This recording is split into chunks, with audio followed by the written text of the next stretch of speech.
condition and your conclusion. Ipò tí ó wà àti ìfẹnukò sí rẹ. Part 3. Apá kẹta. Turn with me this morning Ẹ lọ pẹ̀lú mi lóòrọ̀ yìí to the book of Acts, sínú ìwé Ìṣe àwọn Àpọ́stélì chapter 16, orí ìkẹrìndínlógún verses 25 and 20, from verse 25 láti ẹsẹ̀ ìkẹẹ̀dọ́gbọ̀n to 34. dé ẹsẹ̀ kẹrìnlélọ́gbọ̀n. Acts chapter 16, Ìṣe Àpọ́stélì from verse 25 láti ẹsẹ̀ ìkẹẹ̀dọ́gbọ̀n to 34. dé ẹsẹ̀ kẹrìnlélọ́gbọ̀n. Around midnight, Gbọ́n ní àárín ọ̀gànjọ́, Paul and Silas were praying and singing hymns of praise to God. Paul òun Sílà wọ́n ń gbàdúrà wọ́n sì ń kọrin ìsìn Ọlọ́run. The other prisoners were listening to them. Àwọn aráàlú túbú sì ń tẹ́tí sí wọn. Suddenly, a violent earthquake shook the foundations of the jail. Lójijì ìṣẹ̀lẹ̀ ńlá kan ti ṣe tó bẹ́ẹ̀ tí ìpìlẹ̀ túbú mì tìtì. All the doors immediately flew open and all the prisoners' chains came loose. Lọ́gán gbogbo ilẹ̀kùn ṣí, ìdè gbogbo wọn sì tú sílẹ̀. The jailer woke up and saw the prison doors open. Ìgbà tí onítúbú tají tí ó sì rí i pé àwọn ilẹ̀kùn túbú ti ṣí sílẹ̀. Thinking the prisoners had escaped, he drew his sword and was about to kill himself. Ó fa idà rẹ̀ yọ, ó sì fẹ́ para rẹ̀, ó ṣe bí àwọn ará túbú ti sá lọ. But Paul shouted as loudly as he could, "Don't hurt yourself. Ṣùgbọ́n Paul kọ kàrá wípé má ṣe pa ara rẹ lára. We are all here." Nítorí gbogbo wa ń bẹ níhìn-ín. The jailer asked for torches and rushed into the jail. Ìgbà náà ni ó sì béèrè iná, ó sì bẹ́ sí inú ilé. He was trembling as he knelt in front of Paul and Silas. Ó wárìrì, ó wólẹ̀ níwájú Paul òun Sílà. Then he took Paul and Silas outside and asked, Ó sì mú wọn jáde, ó ní, "Sirs, ẹ̀yin alàgbà, what do I have to do to be saved?" kí ni kí èmi ṣe kí n bá lè là? They said, "Believe in the Lord Jesus and you and your family will be saved." Wọ́n sì fi pé gba Jésù Kristi Olúwa gbọ́, a ó sì gbà ọ́ là, ìwọ They àti spoke the àwọn ará ilé Lord's rẹ. word to the jailer and everyone in his home. Wọ́n sì sọ ọ̀rọ̀ Olúwa fún àti fún gbogbo àwọn ará ilé rẹ̀. At that hour of the night, Ní wákàtí òru náà, the jailer washed Paul and Silas' wounds. ó mú wọn ó sì wẹ ọgbẹ́ Paul òun Sílà. The jailer and his entire family were baptized immediately. A sì baptisi rẹ̀ àti gbogbo àwọn ará ilé rẹ̀ lójú kan náà. He took Paul and Silas upstairs into his home Ó sì mú wọn wá sí ilé rẹ̀. and gave them something to Ó eat. sì gbé oúnjẹ kalẹ̀ níwájú wọn. He and his family were treated to be believers in God. Ó sì yọ̀ gidi pẹ̀lú gbogbo ará ilé nítorí pé àwọn gba Ọlọ́run gbọ́. Glory be to the name of God. Ògo ni fún orúkọ Ọlọ́run.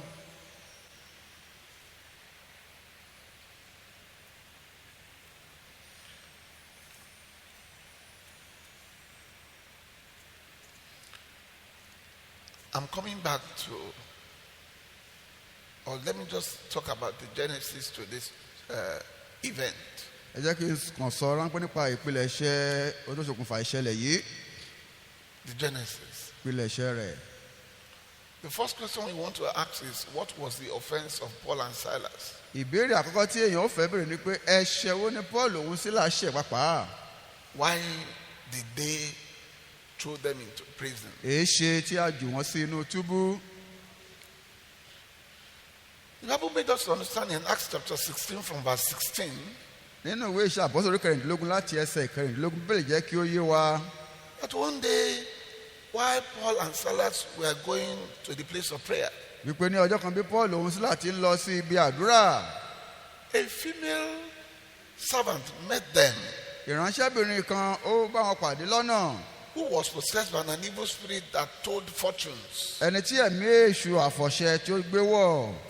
And she has made a lot of money for her owners by telling fortunes. Ẹni tí ó sì fi àfọ̀ṣẹ mú èrè púpọ̀ fún àwọn olúwa rẹ̀ wá. So she used to follow Paul and shout Òun náà ló ń tọ Paul lẹ́yìn. and would say, "These men are servants of the Most High God. Ó sì wípé àwọn ọkùnrin wọ̀nyí ni ìránṣẹ́ Ọlọ́run ọ̀gá ògo. They are telling you how you can be saved." Tí ń kéde ọ̀nà ìgbàlà fún yín. And she kept doing this for many days. Ó sì ṣe èyí lé ọjọ́ púpọ̀. That means even the devil, the evil spirit inside of her, èyí sọ fún wa pé ẹ̀mí ibi ẹ̀mí èṣù tó wà nù rẹ̀ náà. recognized who Paul and Silas was. ó dá ẹni tí Paul òun Sílà ń ṣe ó dá wọn mọ̀. Paul became annoyed wọ́n nígbà tí inú Paul bàjẹ́. and turned to the evil spirit and said, ó yí padà ó sì wí fún ẹ̀mí náà pé. I command you in the name of our Lord Jesus Christ, mo pàṣẹ lé orúkọ Jésù Kristi. come out of her. kí o jáde kúrò lára rẹ̀. And as soon as Paul said this, bí Paul ti sọ eléyìí tán báyìí. the evil spirit left her. ẹ̀mí ibi náà ó jáde lára ọmọ náà yìí. When our owners realized that their hope of making money nígbà tí àwọn olúwa rí wípé ìgbẹ́kẹ̀lé èrè wọn wọ̀nyí was gone, ó ti pin. that is the evil spirit that was inside of her that was helping them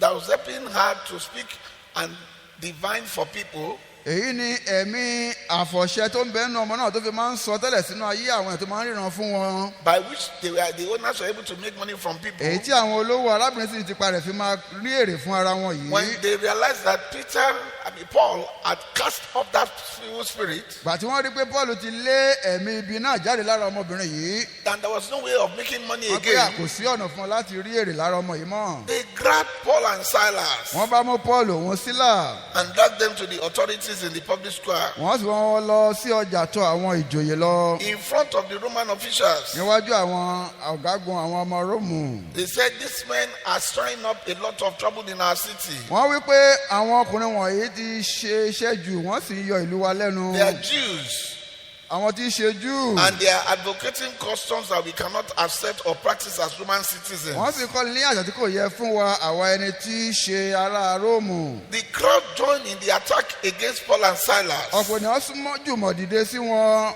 Then the officials tore the clothes of Paul and Silas and ordered àwọn olórí sì fa aṣọ Paul Sílà ya.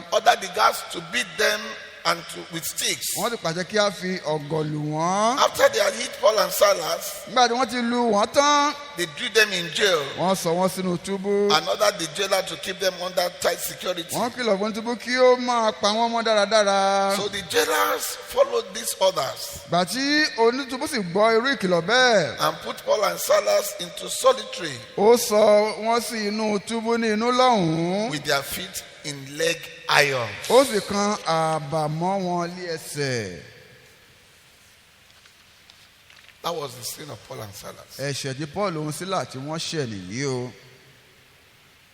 Because they cast out evil spirit torí pé wọ́n lé ẹ̀mí èṣù jáde out of a woman. kúrò lára ọmọbìnrin yìí. And that woman received deliverance. ọmọbìnrin náà sì gba ìdáǹdè rẹ̀. That was the offense. ẹ̀ṣẹ̀ wọn òun náà nìyí. I wondered this morning, láàárọ̀ yìí mo máa ń wòye how many enemies àwọn ọ̀tá mélòó that I have made ni mo ti ní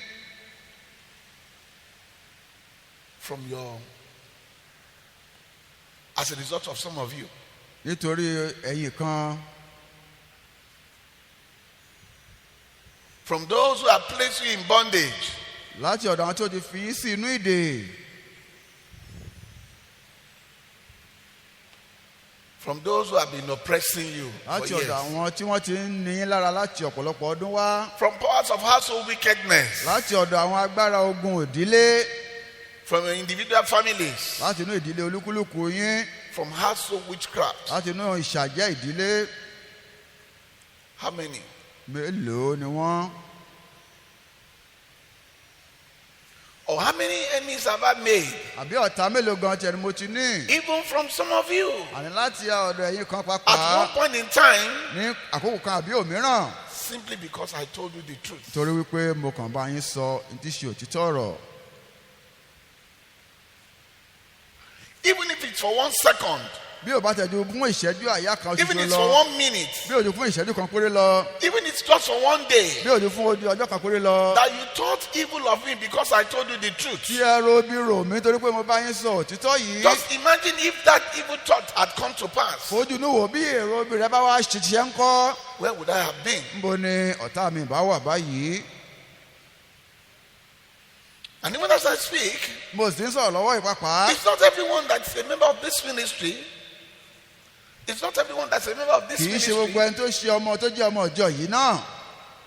that thinks well of me. ló ní èrò rere lọ́kàn sí mi. All because maybe I told the person the truth. gbogbo ẹ̀ náà torí pé bóyá mo sọ ẹni náà òótọ́ fún ẹni náà. I told someone mo sọ fún ẹnìkan that you do not have any business in ministry pé ò ní ohunkóhun ṣe nínú ilé iṣẹ́ ìránṣẹ́. first and foremost. If you are not called, láòkọ́ náà bí ọlọ́run kò bá pè ọ́ you don't have any business. ò ní ohunkóhun ṣe nínú kóhun ṣiṣẹ́ ìránṣẹ́. Or up to the point that you now say, you know what, because I just want to serve God, I want to be in ministry, I want to be a pastor, and I will make sure I'm telling the truth. àkọ́ àgbẹ̀dá àdúgbò ní àmúṣá kan fẹ́ jẹ́ ìrántí pé mo fẹ́ láti máa bá àwọn èèyàn sòótọ́ rọ̀ ṣá fẹ́ jẹ́ ìránṣẹ́ ọlọ́run ṣá. And I'll be telling the truth. pé ó máa sọ òtítọ́ yìí. If God did not call you, bí ọlọ́run ò bá pè ọ́. even though you come and say you want to say the truth, kó o tiẹ̀ jáde wá pé o sọ pé o fẹ́ máa sọ òtítọ́. they will kill you like fowl. bí ẹdìẹ báyìí ni wọ́n ti pa olúwa rẹ̀. You know why? ẹ mọ̀ kí nìdí náà. Because the world hates the torí truth. pé ayé kọ òtítọ́. Except you have the backing of the Lord. bí ò bá jẹ́ pé o ní àtìlẹ́yìn That is, you are olúwa. called by Him. èyí ni pé olúwa gan ló pè ọ́. You better don't stand in front of the congregation ó jẹ́ yá má dúró níwájú ìjọ ọ̀pọ̀lọpọ̀ ènìyàn. and say you want to be speaking the o truth. máa sọ pé ẹ ò fẹ́ sọ òtítọ́ ọ̀rọ̀. Because 3/4 of those who come to the church today, torí ìdá mẹ́ta àwọn tó ń wá sí ilé ọlọ́run lónìí. all they want to hear is lies. irọ́ òun náà ni ohun tí wọ́n fẹ́ máa gbọ́. Many want to continue in their evil ways ọ̀pọ̀ fẹ́ máa tẹ̀síwájú ní ọ̀nà ibi wọn gbogbo wọn ni. and want to be hailed and recognized as a Christian or born again child of wọ́n sì God. fẹ́ ká máa mọ̀ wọ́n ká máa yìn wọ́n pé ọmọ ọlọ́run kìrìsìtẹ́nì tó di àtúnbí ni wọ́n jẹ́. When you come against people like this and say this is not right, mọ́tò bá dojúkọ rú àwọn tó ní eléyìí ò tọ́ you become their enemy. ló bá di ọ̀tá wọn. And sometimes they go to any length ìgbà míì kò sì sí ohun tí wọn ò ṣetán láti ṣe to bring you down. láti fa olúwa rẹ̀ wálẹ̀. So if you are not called torí náà bí a ò bá pè ọ́ and you find a way into the ministry, tó wá lọ wọnú iṣẹ́ ìránṣẹ́ you better be lying. ó jẹ́ yá máa purọ́ fún Just wọn. be telling them the lies they want to yá hear máa sọ irọ́ tí wọ́n fẹ́ gbọ́ yá máa pa fún until wọn. the day God decides to deal with you. títí ọlọ́run bá lóun fẹ́ tán láti dojúkọ wọ́n náà. Are you following me this morning? ṣé ẹ̀ ń bá mi bọ̀ láàárọ̀ yìí. What was the offense of Paul and Silas? ẹ̀ṣẹ̀ wo ni Paul òun sí láṣẹ.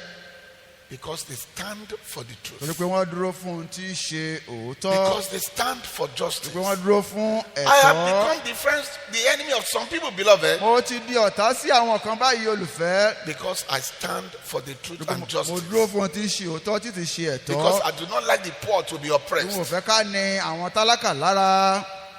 Are you following me this morning? ṣé ẹ̀ ń bá mi bọ̀ láàárọ̀ Even yìí. amongst the church members, láàárín àwọn ọmọ ìjọ pàápàá I've gained enemies mo ti ní ọ̀tá. because I stand for nítorí justice. pé mo dúró fún pé ká ṣe ohun tó ti tọ́.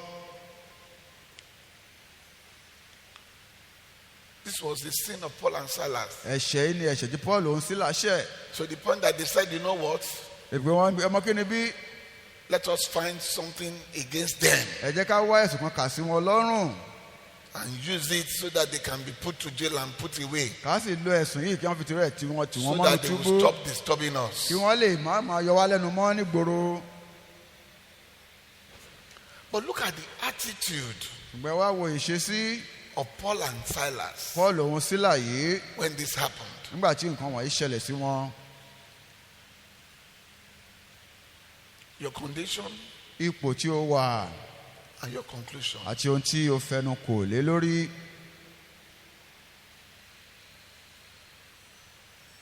Your attitude ìṣesí rẹ when trouble comes nígbà tí ìyọnu bá dé is what will determine how the matter will end. òun náà ni yóò wá sọ àbí yóò pinnu bí ọ̀rọ̀ náà yóò ṣe yanjú sí ibi tí yóò parí sí. Attitude ìṣesí is one character that makes a big difference among people. ó jẹ́ ìyà ìwà kúkúsí kan tó máa ń mú ìyàtọ̀ wá láàrin àwọn ènìyàn. The difference between A and B. Ìyàtọ̀ láàrin lágbájá àti The tàmẹ̀dù. difference between two women. Ìyàtọ̀ láàrin àwọn obìnrin méjì. The difference between two boys. Ìyàtọ̀ láàrin àwọn ọ̀dọ́mọkùnrin méjì. The difference between two girls. Ìyàtọ̀ láàrin àwọn ọmọbìnrin méjì. The difference between two men. Láàrin àwọn ọkùnrin àgbà méjì. Is their attitude. Òun náà ló dá lórí ìṣesí wọn. Attitude is a very powerful force. Ìṣesí yìí ó jẹ́ ogun èyí tí ó ní agbára púpọ̀. Unfortunately, many people do not pay attention to it. Ó wá ṣe nílànà pé ọ̀pọ̀lọpọ̀ kì í kọbi ara sí eléyìí. If it's a negative attitude, bó bá jẹ́ ìṣesí èyí tí ó lòdì ni, it can destroy a person ó completely. lè pa ìgbé ayé ẹnìkan run pátápátá. This is why I always talk about attitude and character every time. Ìdí náà ni tí mo máa ń tẹnu mọ́ ìṣesí àti ìhùwàsí ní gbogbo ìgbà. Because I know what these two can do. Torí mo mọ ohun tí méjèèjì wọ̀nyí tó lè ṣe nínú It ayé can ẹni. either make you Yálà kí wọ́n mú ọkàn sọ ọ́ dènìyàn gidi or destroy àbí you. kí wọ́n pa ìgbé ayé rẹ run. Last week I told you. Ní ọ̀sẹ̀ tó kọjá mo sọ fún wa. I said, no matter the attack of household wickedness upon your life, Mo ní bó ti wù kí ìgbógun ti ogun ìdílé kó lágbára tó lórí ayé rẹ. if you're a good person Bó o bá jẹ́ èèyàn rere with a good character, pẹ̀lú ìhùwàsí rere godly, tó jẹ́ ẹni tó With mọ the fear of Ọlọ́run God. tí bẹ̀rù Ọlọ́run bẹ lọ́kàn rẹ, you will end up triumphing over your enemies. ìwọ ló máa borí àwọn ọ̀tá You rẹ will ṣá. still succeed at the end of Ó the sì day. ṣe àṣeyọrí ní know why? wáyé ọmọ kí nìdí náà. Because the only thing that God needs Ohun kan ṣoṣo tí Ọlọ́run fẹ́ to fight for you láti lè jà fún ọ, is your good òun character. náà ni ìwà rere Is that you rẹ. are a good Òun person. ni kó o jẹ́ ènìyàn rere. That's all. Ó tán. That was why this morning I gave you the prayer point. Náà ni mo fún ọ ní kókó àdúrà yìí láàárọ̀ yìí.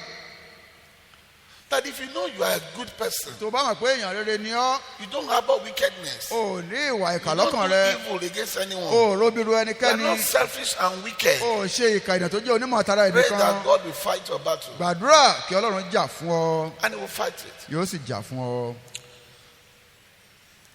You should have wondered Ẹ bá ti máa wá wòye, why I said, èyí ṣe tí mo wí pé if you are not wicked, bó o bá kí ṣe ìkà, if you are not doing evil, bí o bá kí ṣe olubi, if you don't harbor wickedness and evil against somebody, bó o bá ní èrò ìkà bí èrò ibi sí ẹlòmíràn, pray that prayer. gbàdúrà I yìí. could have given that prayer just like that. Màá ti fún yín ládùúrà náà kẹkàn gbá bẹ́ẹ̀ But ṣá. I put that condition there. Ṣùgbọ́n mo fi àlàálẹ̀ yìí tì í nídìí. Why did I put it there? Èyí tí mo fi tì í nídìí. Because I expect those who knows that they are wicked in their heart, Pé àwọn kan mọ̀ tí wọ́n pé ìkà ni àwọn those ọlọ́kàn who know wọn. that they are not doing, they have harbored some level of wickedness and evil against Wọ́n mọ̀ pé people. àwọn ti ní èrè kọ̀ọ̀kan ní ọkàn sí àwọn What I kan. expect them to be doing at that time Ohun tí mo fẹ́ kí wọ́n máa ṣe lérò pé wọ́n ṣe ń gbà náà. is to be praying for God's mercy. Pé kí wọ́n máa gbàdúrà kí Ọlọ́run ṣàánú fáwọn. All of them join, everyone join Gbogbo olúkálùkù papọ̀ and pray that prayer. Well, I gbàdúrà náà. have news for you this morning. Ṣùgbọ́n mo ní ìròyìn fún yín láàárọ̀ yìí. That prayer Àdúrà ni will only work for those who are not wicked. àwọn tí kò ní ìwà ìkà lọ́kàn nìkan ni yóò jẹ́ fún.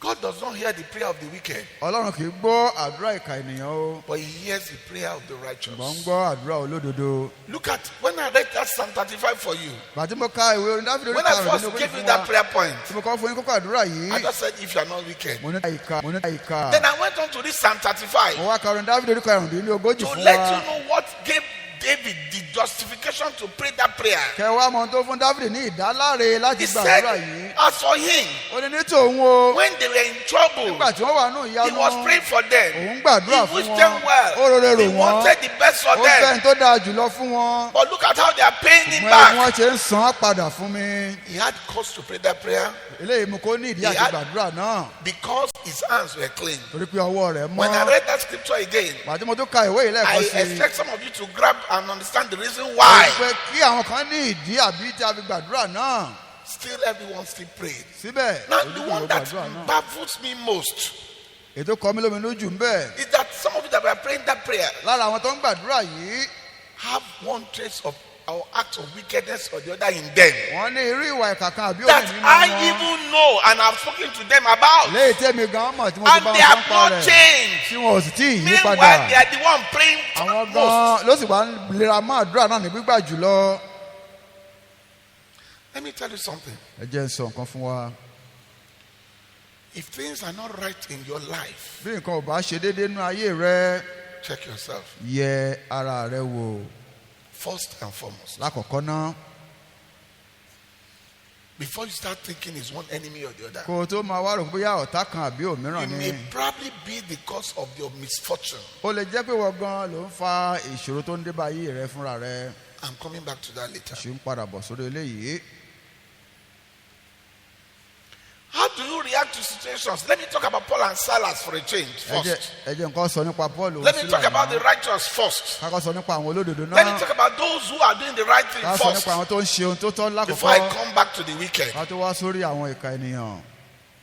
If you are doing the right thing, bó o bá ń ṣe ohun tó tọ́, if your hands are clean, tí ọwọ́ rẹ bá mọ́, it doesn't mean that you will not have enemies. kì í ṣe pé bóyá ò ní ní ọ̀tá, It doesn't mean that there will not be troubles. kì í ṣe pé bóyá kò ní sí ìyọnu, It doesn't mean that people will not try to fight kì í you. ṣe pé bóyá àwọn ò ní gbìyànjú àti bá ọjà. I called one of my daughters this morning ló ra ọmọ kọ̀ọ̀kan náà ọmọ mi obìnrin at about 2 a.m. níbi aago 2 òru. and I told her what God was telling me. mo sọ fún ohun tí Ọlọ́run wí fún I mi fún. said, pray mo ní gbàdúrà. that God will not allow the good thing that you are doing. Ọlọ́run má jẹ́ kí ohun rere tí ò ń ṣe yìí. He will not allow the enemy to use it against you. ìjàkọ́ta kó lò ó fi bá ọjà.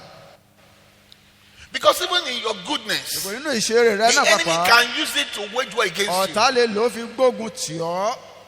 Are you following me this morning? ṣé ẹ̀ ń bá mi bọ̀ So láàárọ̀ the yìí. fact that you are good, torí pé wàá jẹ́yàn dáadáa the náà. fact that you are torí righteous, pé o jẹ́ lódodo. the fact that you do not nurture evil torí against pé anyone òòrò èrò ibi sẹ́nikẹ́ni. does not mean that they cannot wage war kò against you. túmọ̀ sí pé wọn ò lè gbógun tì ọ́.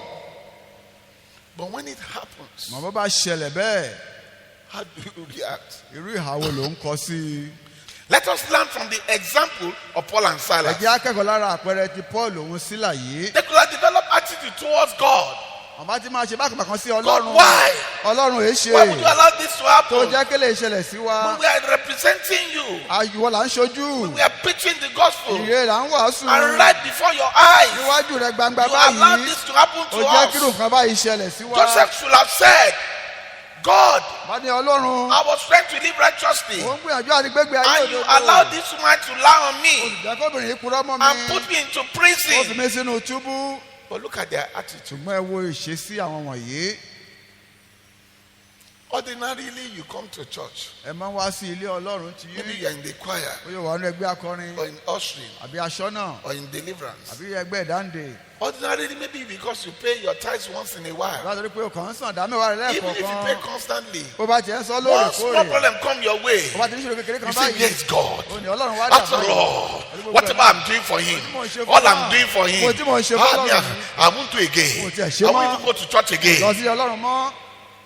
Then all the good things you are doing, gbogbo oore tó ti wá your ṣe service to tẹ́lẹ̀ God, fún Ọlọ́run. you now begin to relent. ó wá bẹ̀rẹ̀ sí í fà sẹ́yìn bẹ́ẹ̀.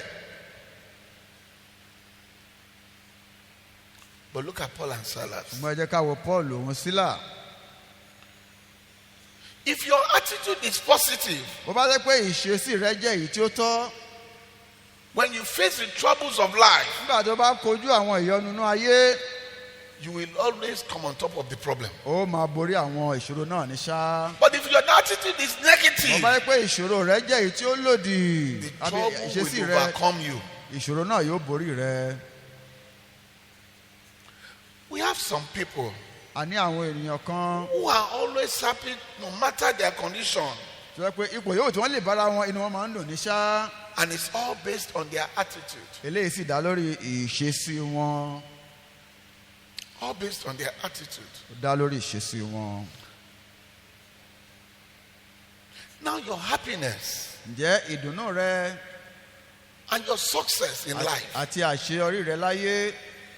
they depend not so much on the problem you face, gbogbo ẹ̀ ó dá lórí irú ìṣòro tí o ti kojú sẹ́yìn. but more on how you choose to respond to those bí problems. kò ṣe pé irú ìhà wo ló kọ sí àwọn ìṣòro náà nígbà tí wọ́n dé. A positive attitude ìṣesí tó tọ́. can turn situations around positively for a person, ó lè yí ipò padà ní ọ̀nà tí ó tọ́ fún ènìyàn. while a negative attitude ìṣesí tó lòdì ẹ̀wẹ̀ will not solve any problem kò lè yanjú ìṣòro kíṣòro. and can even make matters ó worse. tiẹ̀ lè mú kí ọ̀rọ̀ kó fọ́ lójú jù bẹ́ẹ̀ lọ ní pápá. A positive attitude towards life ìṣesí tó tọ́ sí ìwà ayé and towards whatever you are facing àti sí ohun yòówù tí o lè máa kojú will clear your mind yóò mú ọkàn rẹ kí ó mọ́. and motivate you to accept the challenges ahead. yóò sì fún ọ ní ìwúrí àti kojú àwọn ìpèníjà tó wà níwájú rẹ. Beloved, olùfẹ́. your conclusion decides your condition. ìfẹnukòsí rẹ ni yóò pinnu báwo ni ipò tó bára rẹ yóò ṣe wà. What this means, beloved, eléyìí túmọ̀ sí olùfẹ́ pé is that the right attitude ìṣesí tó tọ́ will allow you to choose the right action yóò jẹ́ kó o lè gbé ohun tí ó tọ́ ṣe instead of withdrawal. dípò pé kó o máa fà sẹ́yìn. It will make you choose growth yóò mú ọ kó o yan ìdàgbàsókè instead of stagnation. dípò pé kí o wà lójú kan náà. It will make you choose courage yóò mú ọ kí o yan ọkàn akin instead of fear. dípò ìbẹ̀rù. Having the right attitude in life níní ìṣesí tí ó tọ́ nínú ayé ẹni will allow you to take encouragement yóò fún ọ lórí ọ̀fẹ́ àti gbára rẹ ní ìyànjú instead of despair. dípò kó o máa bẹ̀rẹ̀ sí í páyà. Your attitude ìṣesí rẹ will help you to find good in any situation you are in yóò ràn ọ́ lọ láti máa rí ire nínú ipòkípò tí o lè bára rẹ so that you can remain hopeful. kí o bá lè ní ìrètí sí But if you handle it wrongly, mọ́ tó o bá ṣe eléyìí gbámú the problem will continue. ìṣòro náà yóò máa tẹ̀síwájú ni. For example, fún àpẹẹrẹ if you have an attitude of withdrawal, tó bá ní ìṣesí pé kí o máa fà sínú kó máa fà sẹ́yìn you cannot move forward in life. o ò ní lè tẹ̀síwájú nínú ayé rẹ.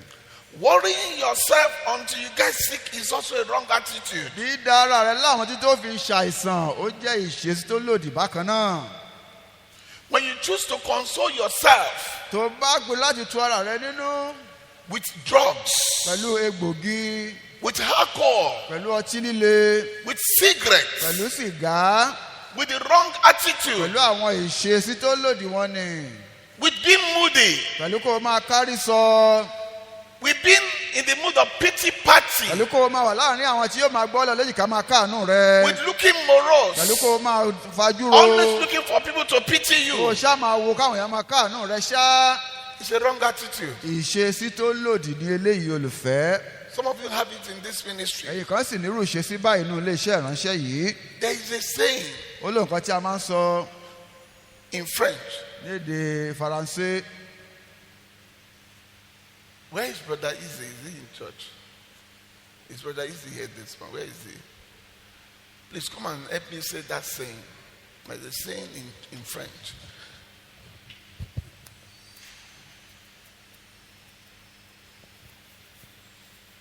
Yes. Réfléchissez pour moi et je réfléchis pour vous.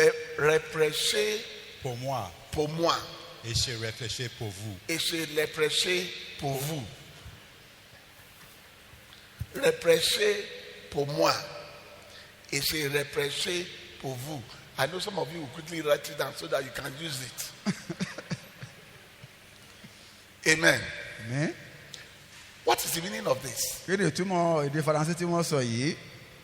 Look at me as your mirror, wò mí gẹ́gẹ́ bí àwòjíjì rẹ. while I look at you as my nígbà mirror. tèmi náà wò ọ́ gẹ́gẹ́ bí àwòjíjì mi. Because you know why? torí pé ọmọ kí ni When bí you see me, nígbà tó bá ń rí mi you can see yourself. o lè ríra rẹ In nínú other mi. words, I'm the only one that can tell you about you. èmi nìkan mo lè sọ fún ọ bó o ṣe rí. You can't see yourself. o lè rí ara I rẹ. can see you. èmi lè rí Just ọ. like you are the one that can tell Ẹ jẹ́ pé me ìwọ náà gan ló lè sọ fún mi how I am. bí mo ṣe rí. Am I making sense to you? ọ̀rọ̀ mi yé wa. Are you following me? Are you following me? ṣé ẹ̀ ń bá mi bọ̀? Many of you, beloved, púpọ̀ nínú yín olùfẹ́. when people come and tell you this is who you are, bí àwọn èèyàn bá sọ fún wa pé irú èèyàn tó jẹ́ nìyí this is what you are doing that is ohun wrong, tó ń ṣe tí ò dára you nìyí take offense. ó bẹ̀rẹ̀ sí í gbà sódì. Particularly when it comes from the altar. pàápàá tó bá ti orí pẹpẹ jáde wá. Because you can't fight me back. onípò lè gbógun tì mí padà. You become moody. ó máa kárí sọ. You become funny. ó máa ṣe bákan Pastor bákan. have disgraced me. olùṣọ́ ti mú mi. Pastor doesn't know olùṣọ́ ò mọ̀ me. mí. What is he even tí saying? ẹ̀ náà ń sọ Then gan-an. because you want to fool others, olùkọ́ wa fẹ́ máa tan or àwọn you want to ìyókù. convince others that it's not like olùṣọ́ that, kan rò pé bí a kò rí you now bẹ́ẹ̀. begin to look morose, ó máa kárí bọnú. looking for pity party, ó so máa wá àwọn tí ó máa that káàánú people rẹ. can say, wọ́n lè máa ní look at what pastor has done ẹ to this máa wo ohun tó person. olùṣọ́ ti ṣe Why fún mi. now? èé ṣe. The wrong attitude to change. ìṣesí tó lòdì sí Rather for ìyípadà. you to see dípò kó o and máa rí appreciate. Thank God that this person has seen me ẹni tí and rí has mi o told mo me what is dúpẹ́ wrong with ó me. sì sọ ohun tí ò dánú and ayé mi change. fún mi kó o sì wá yí padà. You develop an ó attitude. bẹ̀rẹ̀ sí í ṣe bákanbàkan. People like this can never change. irú àwọn báwọn yìí wọn ò lè yí padà láéláé. When they correct you, nígbà tí wọ́n bá tọ́ ọ sọ́nà that's when you now begin to go about in the church. màá náà ló máa lọ káàkiri nínú ilé Ọlọ́run.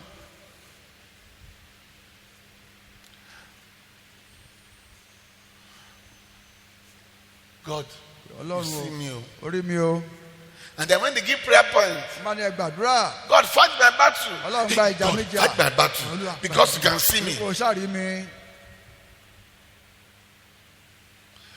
Or that's when you take hymn book màá náà ló wà bẹ̀rẹ̀ tó kọ orin yìí. and begin to look for hymns. ó máa wá àwọn orin ẹ̀mí. I know my Redeemer mímọ̀ kó liveth. lùgbàdà ń dè mí bẹ láàyè. I know the Lord is seeing me. mọ̀ pé Ọlọ́run ò rí mi. God, Ọlọ́run when I leave this world, má fàyè I'm sílẹ̀. coming home to you. ọ̀dọ̀ ẹni mò ń bọ̀ wá. I have done mo ti everything. ṣe ohun gbogbo tí mo lè ṣe. They are just fighting me. sákà ń bá mi jà ṣá. And people will be pitying you. àwọn èèyàn máa wá káàánú rẹ. You are your worst, own worst ìwọ enemy. gan ni ọ̀tá ara rẹ tó burú jù. Some of you are involved in things like that, ẹ̀yin kan ẹ̀ ń ṣerú nǹkan báyìí. looking for pity party. ẹ̀ ń wá àwọn tí ó máa káàánú yín kiri lẹ̀. And through your action, nípa ìṣe yín náà. you now make people speak against the one who is telling you the truth. ẹ̀ wá mọ́ káwọn èèyàn máa sọ ọ̀rọ̀ òdì sí ẹni tó ń bá ọ sọ You see, òótọ́ your ọ̀rọ̀. negative attitude ìṣesí tó lòdì rẹ yìí can take many people to hell. ó lè fa ọ̀pọ̀lọpọ̀ lọ sí ọ̀run àpáàdì. While your positive attitude léyìí tí ìṣesí rẹ yìí tí ó tọ́ can take many people to ó heaven. lè fa ọ̀pọ̀ lọ sí ìjọba ọ̀run.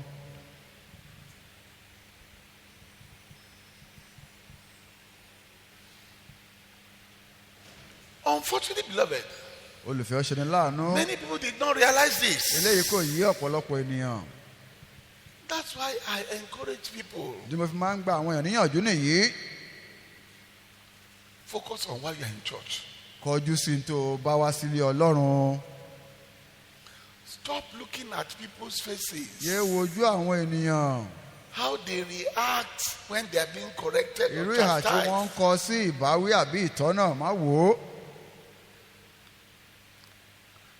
Are you following me this morning? ṣé ń bá mi bọ̀ láàárọ̀ ibí. You may miss it. Oh, ẹ lè ti pa ilé ìṣí o, I pray olùfẹ́. you will not miss it in àdúrà Jesus' mi pé name. ẹ̀ ní ṣí lórúkọ Jésù.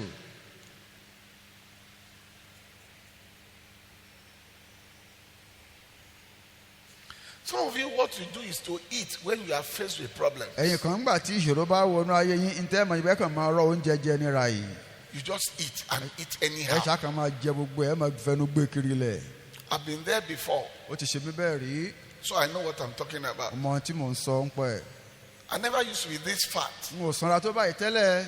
but there was a time I had different issues in my life. nígbà kan mo ní àwọn ọ̀ràn tó pọ̀ nú ayé mi. I don't smoke, mi mu I sìgá. don't drink, mi mu tí. I don't have any social life. n ò ní ayé àwùjọ kan tí mò ń lọ So pé à ń the sọ only ìyá thing kan. I thought about then nǹkan tí mo kàn máa rò ń gbà náà ni pé was food. oúnjẹ ṣá I was eating, mo ṣáà ń jẹ I'm just eating, ṣáà ń jẹ and nobody pointed it out to me. ẹnikẹ́ni ò sì fi léyìí hàn mí pé Pastor, you are getting fat. olùṣọ́ ẹ̀ máa ń sanra. Pastor, you are getting big. Ẹ máa ń sanra. People that were close to me àwọn tó sún mi mi did gan. not say anything. Wọn ò So sọ I kó. didn't even realize that I was getting bloated. èmi gan pé mo tiẹ̀ ń mo ń sanra sí Are i. you following me this morning? ṣé ẹ bá mi bọ̀ láàárọ̀ yìí That's what some of you do. ohun tẹ́yìn kan ń ṣe You resort nìyí into eating. ẹ bẹ̀rẹ̀ sí kiri. It's a wrong attitude. eléyìí jẹ́ ìṣesí tó lòdì. When you have bitterness in your heart bí o bá ní àrọkàn nínú ọkàn rẹ because of what someone did to látòrí you, ohun kékeré kan tẹ́nìkan ṣe sí ọ or when you carry hatred àbí tó bá ní ìkórìíra lọ́kàn towards others, sí ẹlòmíràn it's a wrong attitude. ìṣesí tó lòdì léléyìí. Some of you have bitterness in your heart. ẹ̀yin kan àrùn kan ń bẹ lọ́kàn yín Some of you have hatred in your heart. ẹ̀yin kan ìkórìíra ń bẹ lọ́kàn yín.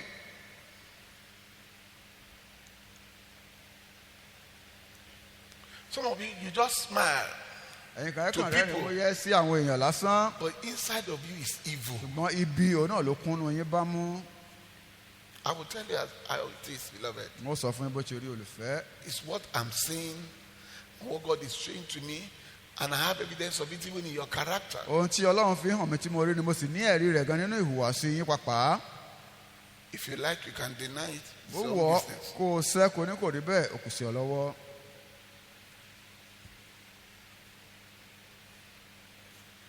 Hatred, ìkórira, bitterness, àrankàn, unforgiveness, àìlèdáríjì, anger ìbínú, is a wrong attitude. ìṣesí tó lòdì ní gbogbo wọ̀nyí.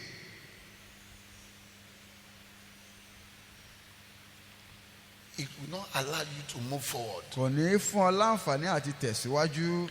and it will rob you of your peace. yóò sì gba àlàáfíà rẹ lọ. Are you following me this morning? ṣé ẹ̀ ń bá mi bọ̀ láàárọ̀ ibí?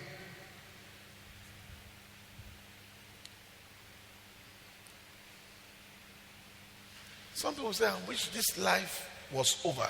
àwọn kan rí pé bàtà káyé tiẹ̀ parí pàápàá. I wish everything would just end now. pé kò gbogbo kó tiẹ̀ parí nísìnyí.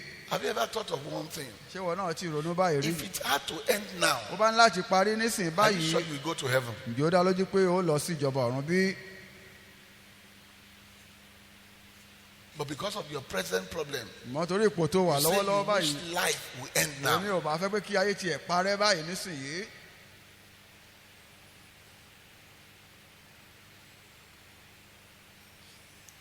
The Bible says it is useless for you to keep awake because of trouble. ìbéèrè ní asán ni fún ọ láti lajú kó o jí sílẹ̀ nítorí ìyọnu. Many of the sarcastic statements you make, púpọ̀ náà àwọn èdè àpárá tí ẹ máa ń sọ wọ́n ni or breaking or destroying things, àbí tí ẹ máa ń ba nǹkan jẹ́ ẹ máa ń fọ́ nǹkan ni. they are all wrong attitudes when you àwọn have problems. ìṣesí tó lòdì ni tó bá ní ìṣòro.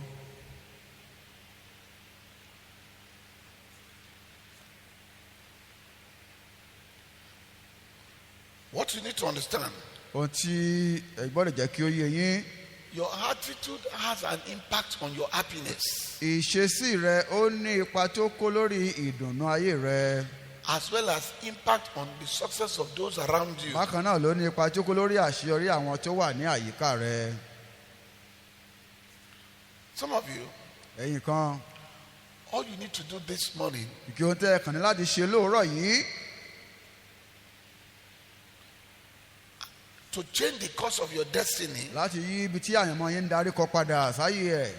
is to change your attitude, ó ní pé ẹ yí ìṣesí yín ni ẹ yí padà. how you react to the problems of your life. irú ìhàwó lẹ̀ ń kọ sí ìṣòro tó bá dé bá yín láyé. When Paul and Silas were locked up in prison, nígbà tá a ti Paul òun sílà mọ́ inú túbú they had no reason to sing praises. wọn ò ní ìdí kankan láti máa kọ orin yìí nínú ipò yìí. They were beaten, a nà wọ́n they were dragged on the floor, a wọ́ wọn lẹ̀ they were thrown into prison. a sọ wọ́n sínú túbú. They should have been ó yẹ kí lamenting. wọ́n máa kọ òun réré ẹkún ni.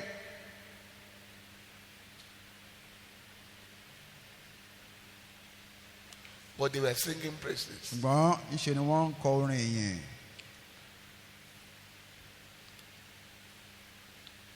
Compared to some of you ká fi wọ́n wé ẹ̀yìn kan. who were on the wrong path jẹ́ pé ipa ọ̀nà tí kò tọ́lẹ̀ ń tọ̀ of lọ́nà. destruction, ipa ọ̀nà ìparun. either to make money bóyá torí ẹ fẹ́ lówó or to survive. àbẹ̀fẹ́ làájá. And we told you to stop. tá a sọ pé ẹ yé ṣe bẹ́ẹ̀. And when you stop, bàtà bá dáwọ́ ẹ̀ dúró. because we are not now making as much money as we are making, torí pé ìwà arówó tó bẹ́ẹ̀ ṣe ń rin nígbà tẹ́ ẹ̀ ń ṣe iṣẹ́ because burúkú things tẹ́lẹ̀. are temporarily now hard for you, torí pé nǹkan ti wá lọ lè ráńpẹ́ fún yín nísìnyí. not knowing that maybe God is testing you, láì mọ̀ pé bóyá ọlọ́run fi lè dán ọ wò ni. you have started lamenting. bẹ̀rẹ̀ sí pohùn rédí ẹkún. I know how I was ọmọ before. bí mo ṣe rí I tẹ́lẹ̀. know the money I'm making ọmọ iye owó before. tí mò ń rí It's not you tẹ́lẹ̀. that said I should stop olùṣọ́ ló it. ní kí n má ṣe bẹ́ẹ̀ Now I'm mọ́. broke. kò sówó lọ́wọ́ I mi am not even báyìí. helping me. ọ̀n ti ràn mí lọ́wọ́ nísìnyí pàápàá.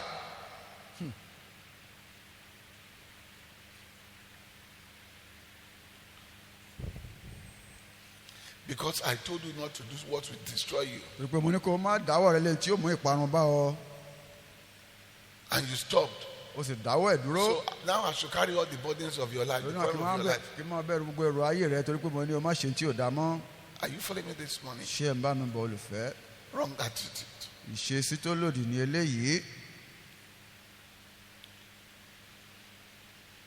If you had continued that way and you had died, bó bá ń bá ọ̀nà búburú ni lọ tó sì wá kú sórí ẹ̀.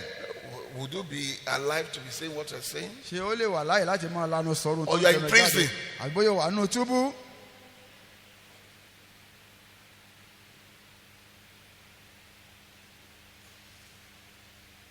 I've had people say to me, mo ti gbọ́ tí àwọn èèyàn tí wọ́n sọ fún mi. Pastor, the wahala you do in church is too much. olùṣọ́ wàhálà yín tẹ̀ ń ṣe lé ó tiẹ̀ ti pọ̀ jù pápá. Maybe you should have some people to do some things for you. bóyá kẹ́ ẹ wá àwọn tí wọ́n bá ń ṣe àwọn kankan tẹ̀ ń ṣe wọ́n ni. Let some people handle this. káwọn kan máa Some ṣe people handle léyìí this. wọ́n máa ṣe Some tọ̀hún people handle wọ́n máa this. ṣe tọ̀hún. We've tried that. a ti dán ilé ìwò ńgbà kan. Either they abuse the power, yálà kí wọ́n ṣe agbára náà lò. or after a while they say they are tired. àbí tó bá ṣe díẹ̀ wọ́n ní ó ti sú àwọn. People want to kill them. àwọn èèyàn fẹ́ pa wọ́n. I don't know how you cope. Oh. wọ́n bẹ̀ Every tẹ̀ time ṣe they're ṣe always attacking me. ìgbà ni wọ́n ṣàn gbógun tì mí ṣá. And then they begin to wọ́n withdraw. máa fà sẹ́yìn. And before you know it, that place, whatever it is you place them in charge is now suffering. kẹ́ ẹ tó wá mọ̀ ní tẹ́ ní kí wọ́n máa ṣe ní kò wá níṣẹ́ tí ó máa ṣe mọ́. And you have to put your eyes there again. ẹ sì láti máa kọjú sí apá abẹ́ni náà.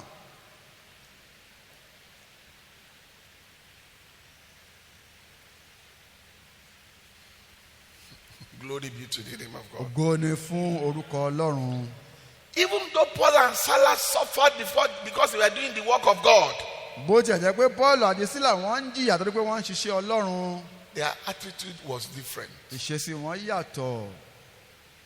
Yes, there were bruises lóòótọ́ egbò ń bẹ lára on their wọn. bodies, egbò ń bẹ lára wọn. but their attitude was different. ṣùgbọ́n ìṣesí wọn ó yàtọ̀. Yes, there were sores lóòótọ́ ọ̀nà wọn. and cuts on their faces, a ní àwọn egbò lójú wọn. but their attitude was different. ṣùgbọ́n ìṣesí wọn yàtọ̀. Yes, they were abused, lóòótọ́ a nà wọ́n. shamed and disgraced in a fi public, wọ́n ṣẹlẹ́yà ní gbangba. but their attitude was ṣùgbọ́n different. ìṣesí wọn ó yàtọ̀. They choose not to stay in one corner of the prison cell, wọ́n yàn láti má lọ fi ara wọn pamọ́ sí igun kan nínú ilé túbú. crying and blaming God where they found themselves. tí wọ́n máa sunkún máa dá ọlọ́run lẹ́bi lórí ipò tí wọ́n bá And ara some wọn of you ni. will crawl. Some of you don't even crawl to one cell, to one corner. bẹ́ẹ̀ kan ti máa ẹ̀ tẹ́lẹ̀ lọ sí igun kan You pàápàá. will do it openly so that people can see you gbangba gan lẹ́wọ̀n ti máa ṣe káwọn èèyàn bá lè máa rí and yín. feel pity for you. wọ́n sì máa wá káàánú yín.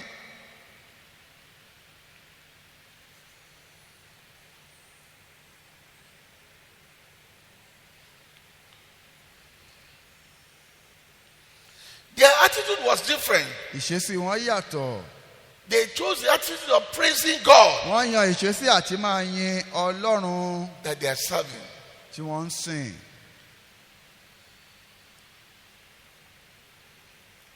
Because of this wonderful attitude they had, nítorí ìṣesí àgbàyanu tí wọ́n ní yìí which made them to be singing praises to the Almighty God. tó mú ọ láti máa kọrin yìí sí ọlọ́run ọ̀gá ògo. Upon hearing their praises, olúwa ti gbóhùn ìyìn wọn báyìí.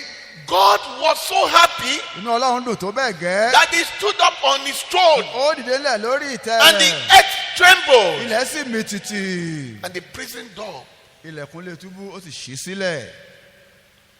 was broken, chains were loose. àwọn ẹ̀wọ̀n ẹsẹ̀ wọn já tọwọ́ wọn já. The Bible says when God arise, bí ọlọ́run bá dìde his enemy will a scatter. ó tú àwọn ọ̀tá rẹ̀ ká hallelujah.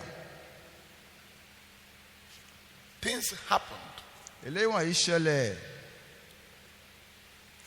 There is a saying that says the same sun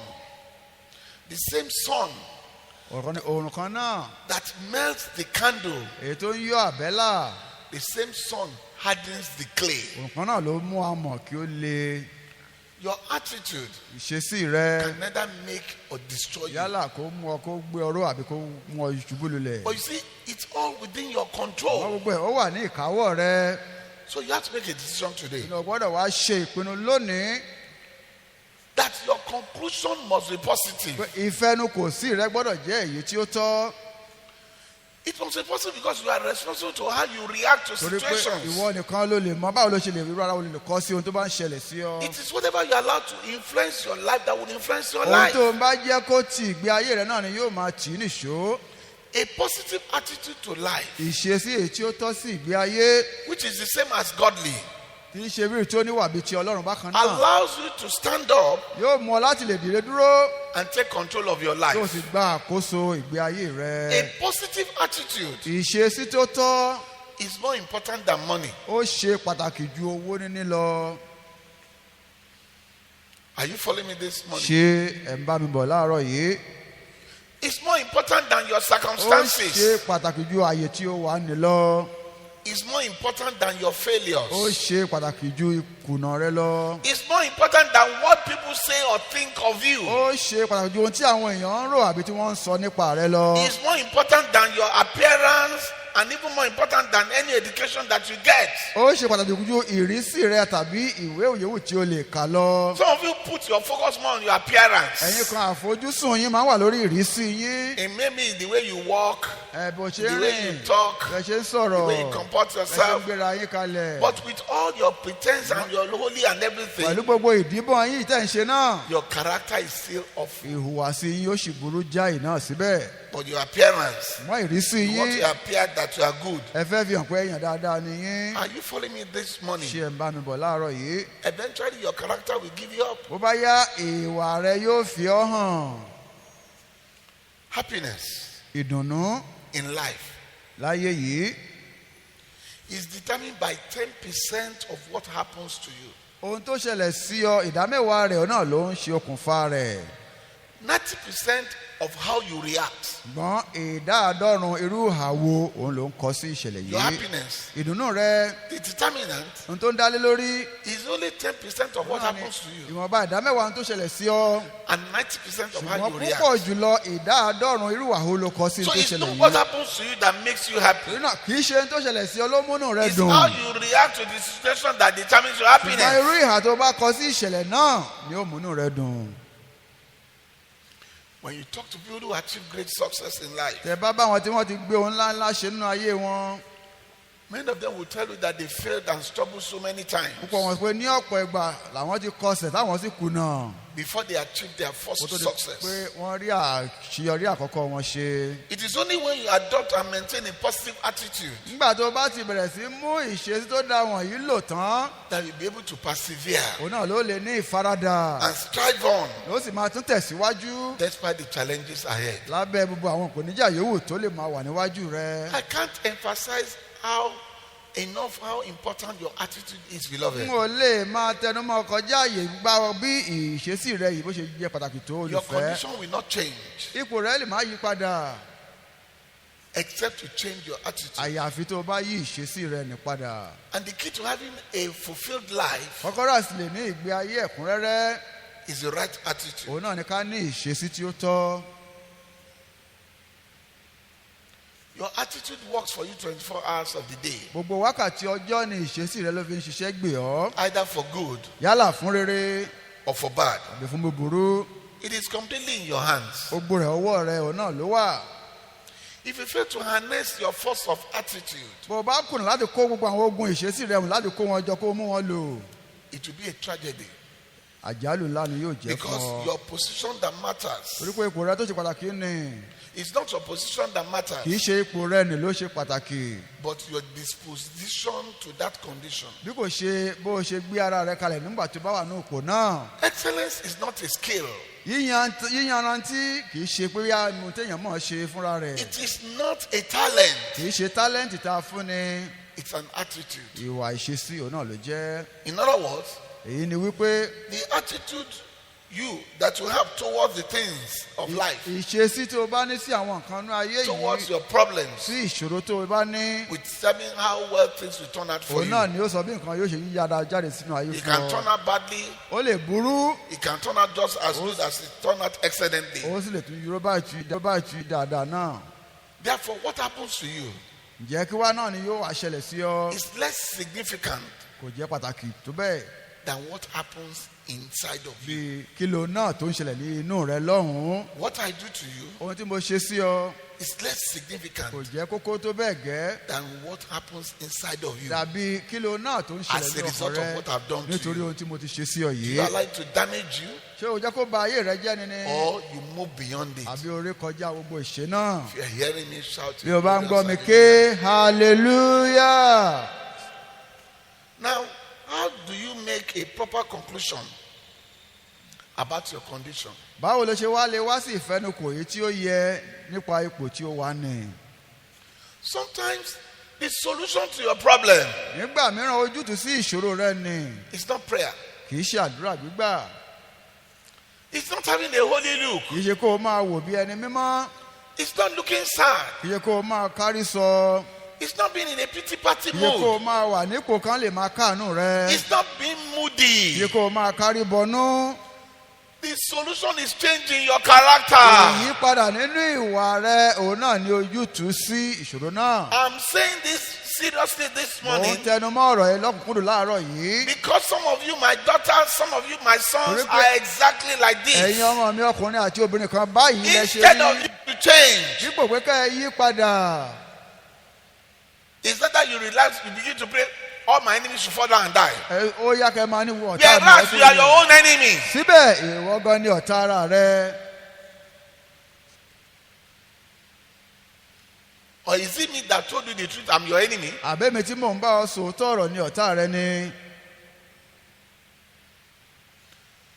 Sometimes some of you have made people around me your enemies. dàmí ẹ̀yin kan ti sọ àwọn tó wà ní àyíká mi di ọ̀tá yín. Even people who have reported you for what you have done is wrong because they love you, you have turned them to enemies. àwọn tí wọ́n tiẹ̀ wá fẹjọ́ yín sì fún tẹ́ ẹ ṣe tí ò dáa torí pé wọ́n nífẹ̀ẹ́ yín ẹ̀ ti sọ wọ́n dọ̀tá. Rather than for you to change, dípò pé kẹ́ ẹ yí padà.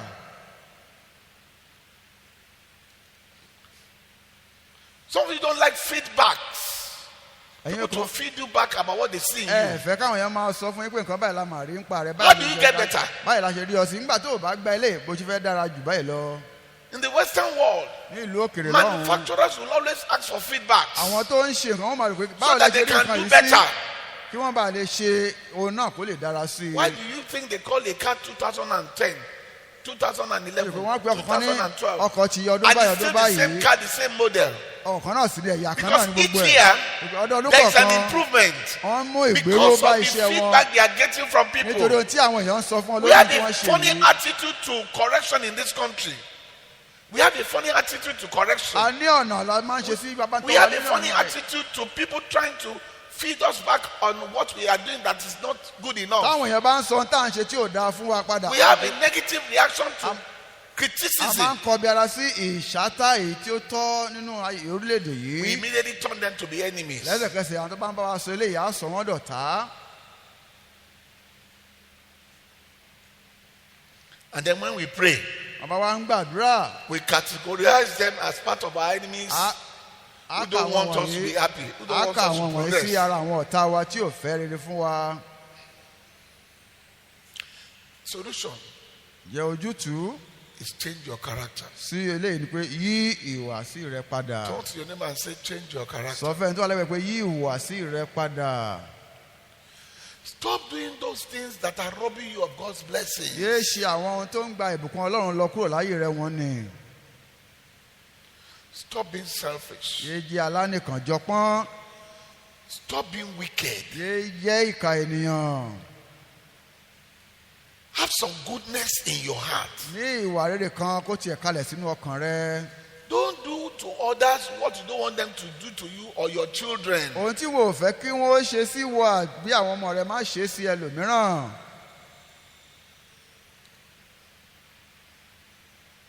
Are you following me this morning? ṣé ẹ̀ ń bá mi bọ̀ I've láàárọ̀ seen the ìdí. way an attitude of some of you, and I've wondered what exactly will be going on in your mind. Why would you behave this way? mo ti rí ìhùwàsí ẹ̀yin kan mo sì rò pé kí ló ń lọ lọ́kàn yín gan tẹ́ ẹ fi ń hùwà bẹ́ẹ̀ ṣe ń hùwà yìí. Stop destroying one another. ẹ yé ba ara yín jẹ́. Love one ẹ another. nífẹ̀ẹ́ ara yín. Think well of one another. ẹ ro ire ro ara yín. And this is what brings to the number one thing you need to do. eléyìí mú wá sórí ohun àkọ́kọ́ tí o ní láti ṣe. If you want to make a proper conclusion about any condition. tí o bá fẹ́ wá sí ìfẹnukò tí ó tọ́ lórí ipòkípò tí o lè wà. Number one, ohun àkọ́kọ́ repent. ronúpìwàdà. Repent. ronúpìwàdà. Accept the fact that you are wrong gbà wípé o ṣe ohun tí kò dára and change. kó o sì yí padà. Sin is a destroyer. olùparun òun náà ni ẹ̀ṣẹ̀ jẹ́ olùfẹ́.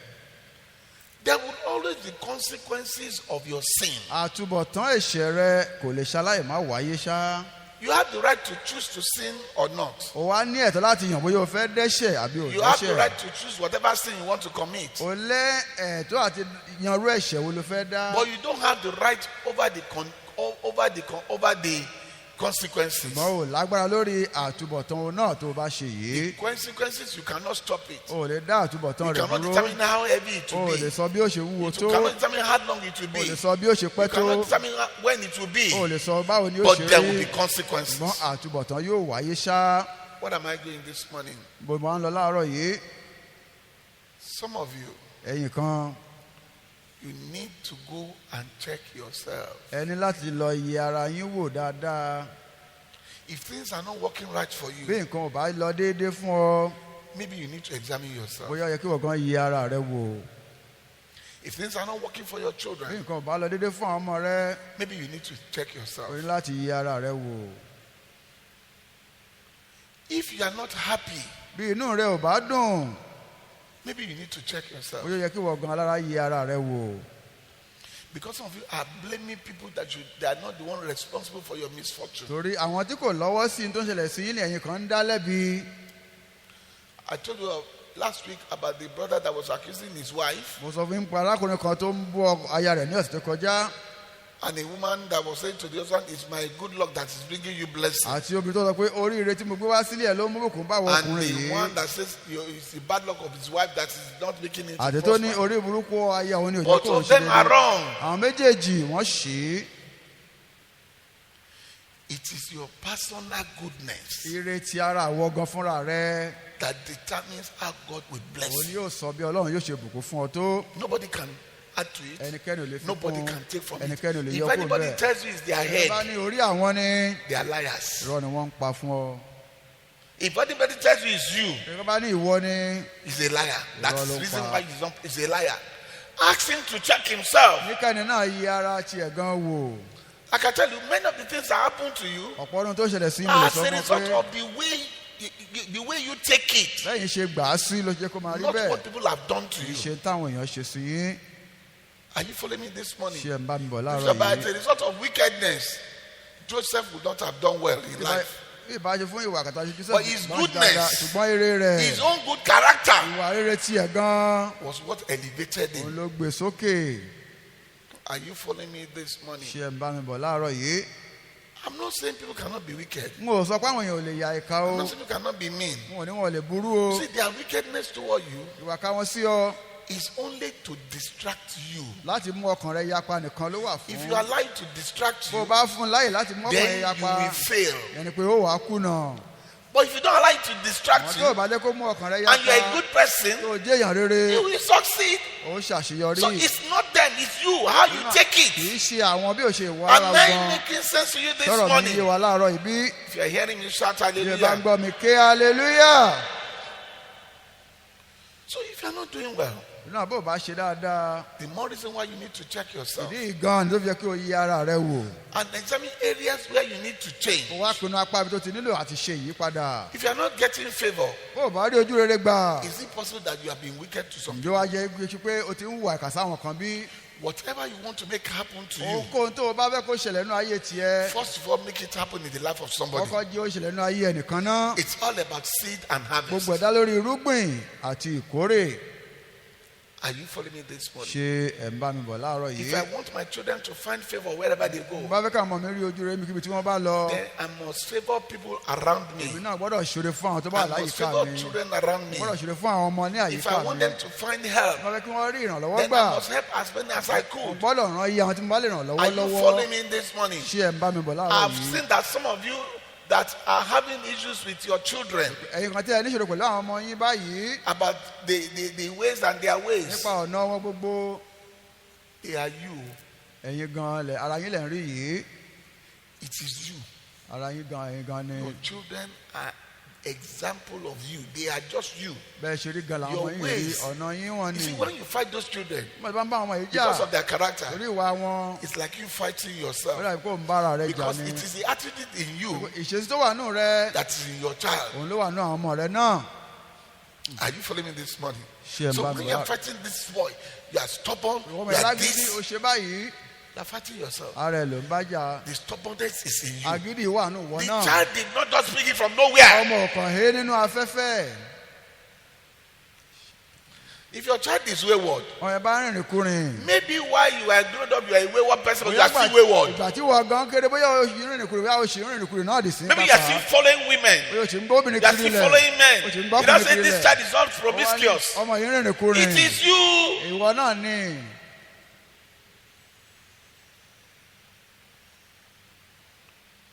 Are you following me this morning? Ṣé ẹ̀ ń bá mi bọ̀ láàárọ̀ If yìí it bí? is pride, Bá jẹ́ ìgbéraga ni check yourself. yẹrẹ ẹ wò. So whatever is wrong in your life this morning, Ohunkóhun tí ò bá ṣe déédéé nínú ayé rẹ lónìí, first of all, examine yourself. kọ́kọ́ ṣe àyẹ̀wò ara rẹ náà. And once you identify what the problem Kò bá is, sì wá dá ohun náà tó jẹ́ ìṣòro yìí mọ̀, repent. ronú pìwàdà. Stop fighting those who are telling you the truth. Yé bá àwọn tó ń bá ọ sòótọ́ wọ̀nyí jà. There are very few people that tell the truth nowadays. Lóde òní ìwọ̀nba àwọn So díẹ̀ if báyìí you ló are sòótọ́ lucky to mọ́. find few Tó or bá one or ṣoríire two àti rí kan àbí who méjì tells nínú you wọn the truth, tó ń bá ọ sòótọ́, you should celebrate ó them yẹ kó o máa gbé wọn gẹ̀gẹ̀ ni. and not make them your Èmi enemy. kò wá sọ wọ́n di ọ̀tá rẹ. If you are hearing me, shout a Bí ẹ bá glorious gbọ́ mi hallelujah. ké hallelujah. One of the ways you can know whether a relationship is good or not Ọ̀kan náà ló fi hàn bóyá ìbáṣepọ̀ kan ó dára àbí kò dára. is by the truth that exists inside of that Òun ni relationship. nípa òótọ́ tó wà nínú ìbáṣepọ̀ yìí. This morning, Lóòrọ̀ yìí, you need to repent. a ní láti ronú pìwàdà. If you are praying while you are living in a known sin, Bó o bá ń gbàdúrà tí o sì ń gbé nínú ẹ̀ṣẹ̀ tó kù ọ̀gán mọ̀ pé you are ṣẹ̀ ni. deceiving yourself. Ara rẹ ló kàn ń Just tàn. like this morning, I said, those who are not wicked, you should pray. Láàrin mo ní ẹni tí ò And bá you yàtọ̀, know ó there is gbàdúrà. wickedness in Ó your sì mọ̀ heart. pé wà ìkà There wà is lọ́kàn hatred rẹ. in your heart. Ìkórìíra wà lọ́kàn rẹ. And you are praying. O sì ń Even the gbàdúrà. person living with you in the house, Ẹni tó ń bọ̀ wílé you have all pàpà. evil and wickedness and hatred within O the ní person. ìwà ìkà lọ́kàn sí ẹni náà àti ìkórìíra. You think God will answer your prayer? Olùkọ́ náà yóò dáhùn You àdúrà are rẹ ní. wasting your time. O kàn ń fi àkókò rẹ ṣòfò lásán ni. You think evil. Ó ń ronú ibi. You think negative. Ó ń ronú lọ́nà tó lòdì. You wish bad. Ó ń ro èrò ibi lọ́kàn. You are wasting your time. O kàn ń fi àkókò rẹ ṣòfò ní o. That's honest truth. Òótọ́ ọ̀rọ̀ ló ń gbọ́ yìí. I make it a point of duty Èmi ṣe é ní kókó ojúṣe mi to pray for my enemies every day. láti máa gbàdúrà fún àwọn ọ̀tá mi lójoojúmọ́. I know they are my enemies, Ọ̀pọ̀ ọ̀tá mi ni wọ́n. but I still pray for them Àmọ́ mo sì ń gbàdúrà fún wọn síbẹ̀. so that God can answer my Wọ́n lọ prayer. bá lè dáhùn àdúrà mi. So that I can be free of any guilt. Kí n bá lè bọ́ kò lọ́wọ́ ẹ̀bí kẹ́bi. And since I've realized that it's not as much as what they do to me that matters, Bọ̀ tó sì yé mi pé kì í ṣe tí wọ́n ṣe sí mi gan ló jẹ́ but the kókó. way I receive it in my Bí spirit yóò ṣe bí mo ṣe gbà á that nínú will ẹ̀mí determine what mi. happens to me. Òun ni yóò sọ kí ni yóò ṣẹlẹ̀ sí mi. I've been able to manage my enemies better Mo ti láǹfààní àti lè kápá without àwọn ọ̀tá mi allowing tó dáa. them Láì jẹ́ pé wọ́n fi àyè gbà wọ́n to stop my joy. láti dá ayọ̀ mi dúró. Are you following me this morning? Ṣé ẹ̀ ń bá mi bọ̀ láàárọ̀ yìí bí? If you're hearing me, shout Bí ẹ hallelujah. bá ń gbọ́ mi ẹ ké hallelujah. I hope you're not getting me wrong this morning. Mo lérò pé ẹ̀ṣì mi gbọ́ láàárọ̀ yìí. Because I know you, some of you. Mo mọ èyí kan. As I'm saying this now, Mo ti ń sọ eléyìí lọ́wọ́ báyìí. you are wicked. Kàníyín You are evil. olùbìnìyàn We are correcting you. à ń bá ọ wí. You are not changing. Ó yí padà. Then you know, well, Pastor, I've said it. Olùsọ ti sọ bẹ́ẹ̀ náà. I'm not even going to allow whatever anybody Mo says ní affects me. kẹ́nikẹ́ni kó tí mo sọ kó bà He mí says it's how mọ́. I take it. Ó ní bá ṣe gbà á sí So ni. whatever they say, Náà yóò tán bá lè máa I'm sọ. not going to allow it to get to Mo ò ní me. jẹ́ kó dọ́kàn You mi. are a big fool Òpònú ńlá òun náà ló jẹ́. if you think that way. Tó bá rò báyìí. Because I know some of you, Mo mọ your iye ways, kan. your heart is so hard, Ọkàn yín yí ìdì tó bẹ́ẹ̀ gẹ́.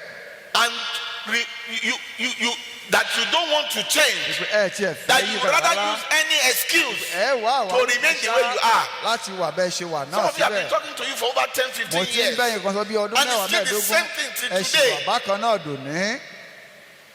I'm worried for you Ọ̀rọ̀ yín dà mí láàmú lọ́kàn. because if you die now, Kò tẹ́ bá fi lè kú báyìí. it will be straight to hell. Ọ̀run àpáàdé ni yóò jẹ́ tààrà. Are you following me this ṣé morning? ẹ̀ ń bá mi bọ̀ láàárọ̀ yìí? First key, kọ́kọ́rọ́ àkọ́kọ́ repentance. ìrònúpìwàdà.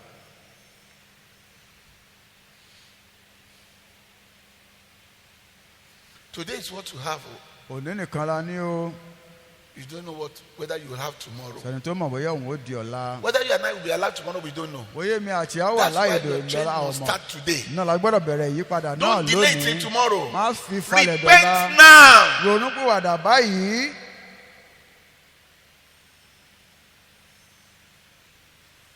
Drop all those stupid and funny characters. gbogbo àwọn ìwà tí ò dá wọn ni ẹgbẹ́ wọn jù síbì kan. Those attitude. àwọn ìṣesí wọn ni. Number 2, kókó kejì. don't engage in self-pity anymore. má dáwọ́lé ohun tí yóò máa jẹ́ káwọn èèyàn máa káàánú rẹ mọ́.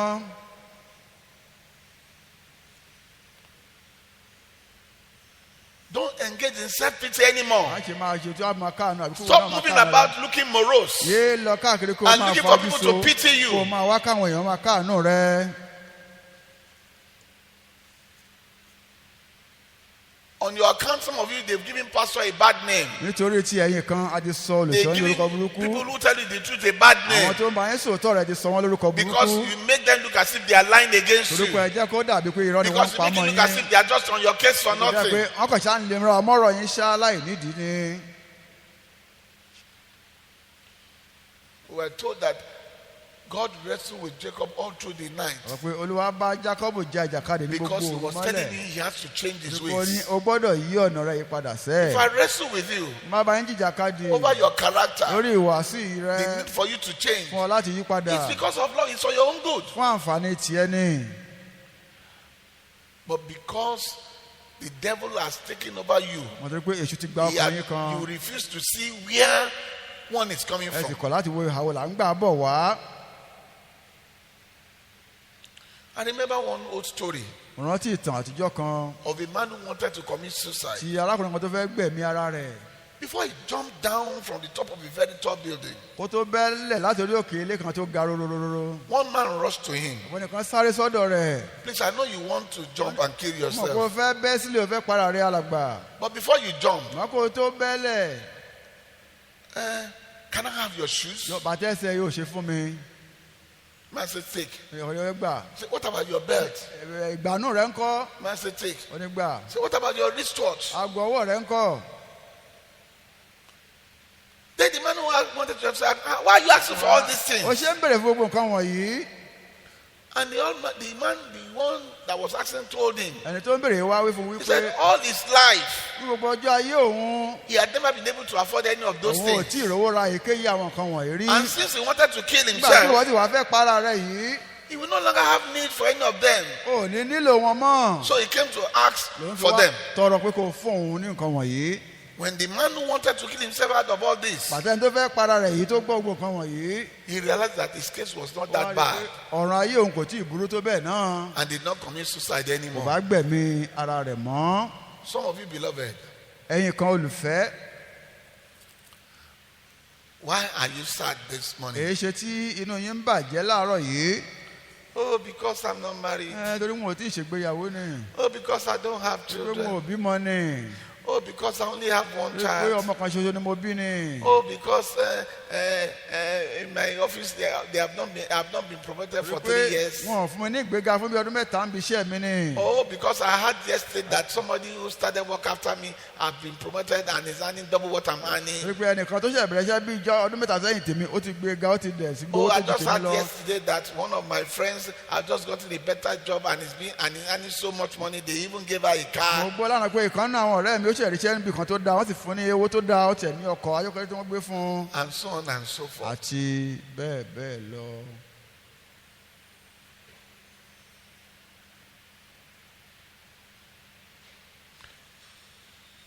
When I think Of the goodness of Jesus and all he has done for me, my very soul shall shout hallelujah.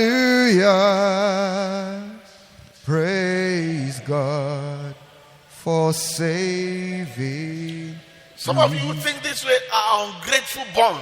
gbogbo ẹ̀yin tẹ́ ń ronú ní ọ̀nà wọ̀nyí aláìmoore ẹ̀dá lẹ And if you are jẹ́. not grateful for what God has done for you, bẹ́ẹ̀ bá sì wá moore ohun tọ́lọ́run ti ṣe fún yín. you can't get more. ẹ lè rí púpọ̀ mí ìgbà sí i.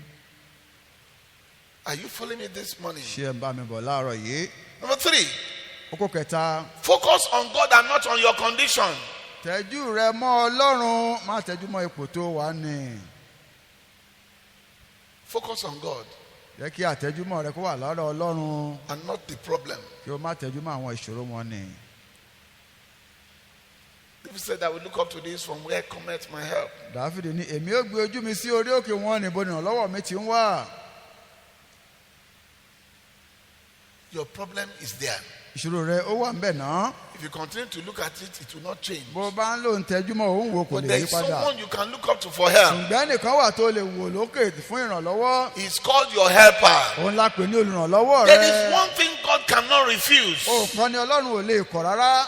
If you go to him to help you. bó o bá tọ̀ ọ́ lọ pé kó ràn ọ́ lọ́wọ́.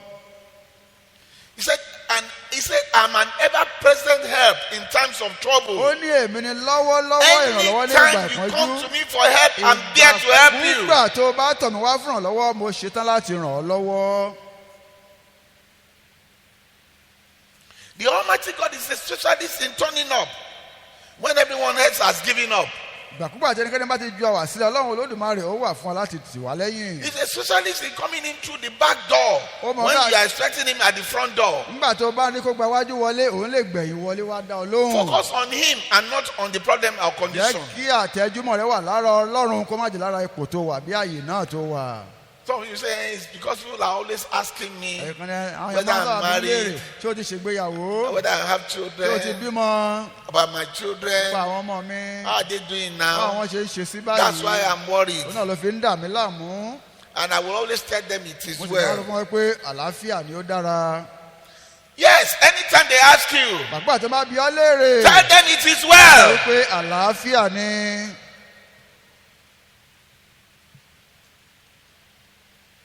How do you mean it is ẹ well? sọ àlàáfíà náà ni. I don't understand. kò It yé is mi well. àlàáfíà ni sẹ́ẹ̀. What is it that you don't understand but it is well? kí ni kò yí ọ nípa pé mo ní àlàáfíà ni I gbogbo say ẹ̀ it wà. is well. mo lálàáfíà ni gbogbo ẹ̀ wà.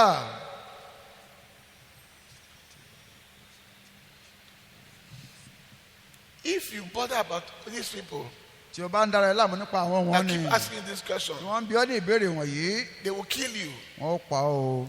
with all the questions and you start worrying. pẹ̀lú gbogbo ìbéèrè náà tó And bẹ̀rẹ̀ the sí same ronú people will ẹ̀. come and attend your funeral. àwọn kan náà tó ń bá pa ọ́ tán wọ́n ó tún wá síbi ètò ìsìnkú rẹ. They will kill you by the questions that they are asking you. wọ́n ó fi ìbéèrè tí wọ́n ń bi ọ́ yìí wọ́n ó fi pa ọ́ kú Questions tán. that you don't know any answer. tí wò sí ní ìdáhùn Questions that only sí. God can answer. ìbéèrè tí ọpọlọ nìkan ló lè dá Why are lóhùn you rẹ̀. still like this? èyí tó fi ṣùwà Why báyìí. are you not married? ó ṣe ṣègbéyàwó. Why don't you have children ó ṣe now? tí ìbímọ nísìnyí. Bó ṣe wọn Olúwa lómi ṣọlá. bẹ́ẹ̀ ni o. Àwọn a máa rí di Elédùmarè. God does as he pleases.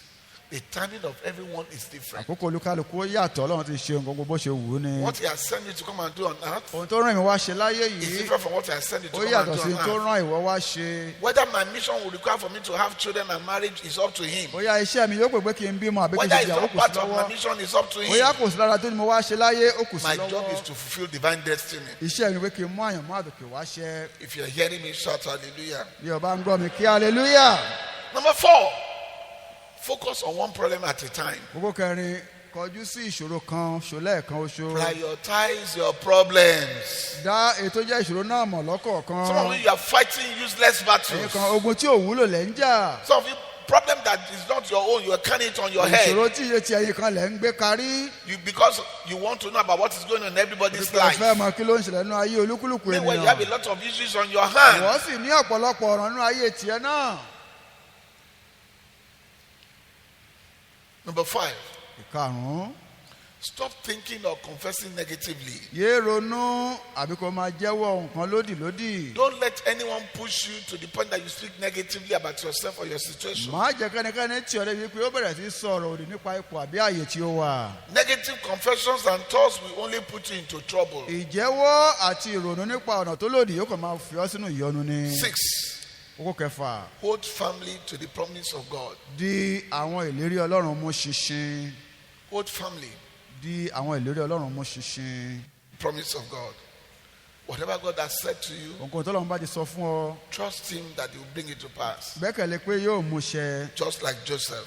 gẹ́gẹ́ bí Jósẹ́fù. Number 7, kókó keje expect a divine solution máa retí ojútùú àti òkè wá soon. láìpẹ́. And that means soon, that means it can come at any time. láìpẹ́ náà túmọ̀ sí pé ìgbàkúgbà òun ló lè wá. Number 7. Number 8, ìkẹjọ have the right attitude to your condition.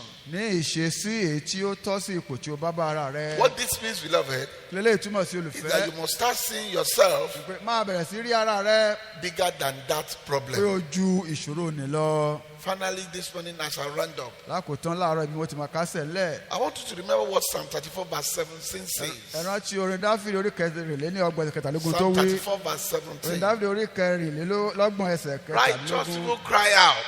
ó ní olódodo kígbe The Lord hears and rescues them from all their troubles. olúwa gbọ́ ó sì yọ wọ́n nínú gbogbo ìṣẹ́ And verse wọn. 19 says, ẹsẹ̀ kọkàndínlógún wípé the righteous person has many troubles, ọ̀pọ̀lọpọ̀ ní ìpọ́njú olódodo but the Lord rescues him from all of ṣùgbọ́n them. olúwa gbà á nínú gbogbo wọn. Psalm 9, verse 9 says, ẹsẹ̀ kẹsẹ̀ the Lord also will be a refuge to the oppressed, ó ní olúwa yóò jẹ́ ààbò fún ẹni àti a ànilára refuge in times of trouble. ibi ìpamọ́ ní àkó ìyọnu. Like I said at the beginning of this sermon, bí mo ti wí ní ìbẹ̀rẹ̀ wàásù yìí in part 1, ní apá kìíní rẹ̀ nobody can run away from trouble.